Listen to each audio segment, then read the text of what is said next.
వీళ్ళందరికీ స్వాగతం సుస్వాగతం.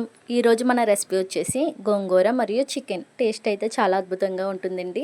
వంట రాదు అని అనుకునే వాళ్ళు కూడా ఈ ప్రాసెస్లో అయితే వండి చూడండి. చాలా అద్భుతంగా చాలా సరిగ్గా అయితే వస్తుందండి. పక్క కొలతలతో అయితే ఉంటుంది. ఫుల్ వీడియో అయితే చూసేయండి, స్కిప్ చేయకుండా చూసేయండి. అలాగే మన వీడియోస్ చాలామంది చూస్తున్నారు కానీ సబ్స్క్రైబ్ చేయట్లేదు. Please subscribe my channel. ప్రాసెస్లోకి అయితే వెళ్ళిపోదాం. ముందుగా స్టవ్ ఆన్ చేసుకొని స్టవ్ మీద పాన్ పెట్టుకొని పాన్ బాగా హీట్ అయిన తర్వాత మాత్రమే అందులో ఆయిల్ అయితే వేసుకోండి. ఆయిల్ అంతా కూడా వేడెక్కుతుంది.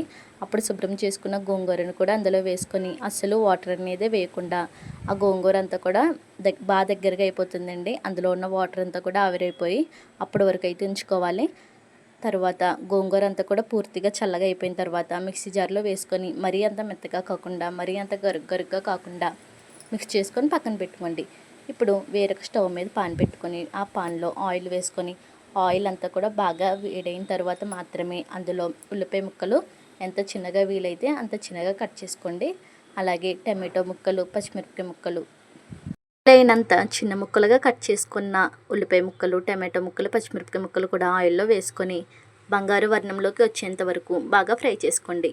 ఇప్పుడు శుభ్రం చేసుకున్న చికెన్ కూడా అందులో వేసుకొని వాటర్ అంతా కూడా చికెన్ నుంచి వచ్చి బాగా ఉడికేంత వరకు ఫ్రై చేసుకోండి. ఇప్పుడు అందులో అల్లం వెల్లుల్లిపాయ పేస్టు, కారం, ధనియాల పొడి, జీలకర్ర పొడి, గరం మసాలా కూడా వేసుకొని కారం వాసనంతా కూడా పోయేంత వరకు బాగా ఫ్రై చేసుకోండి. చికెన్ ఉడకడానికి సరిపడినన్ని నీళ్ళు వేసుకొని ఒక 10 నిమిషాలు అలా ఉడికించండి. అప్పుడే ముక్కంతా కూడా చాలా మెత్తగా అయితే ఉంటుందండి. కారం మసాలాలు అంతా కూడా ముక్కకు బాగా పడతాయి.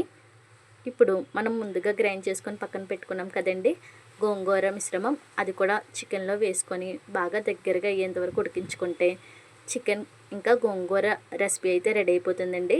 చాలా ఈజీగా అయితే ఉంది కదా రెసిపీ, అంతే టేస్టీగా ఉంటుంది. మీరైతే తప్పకుండా ట్రై చేయండి. ఈ ప్రాసెస్లో అయితే వండి చూడండి, మీ వాళ్ళందరూ కూడా ఫిదా అయిపోతారు.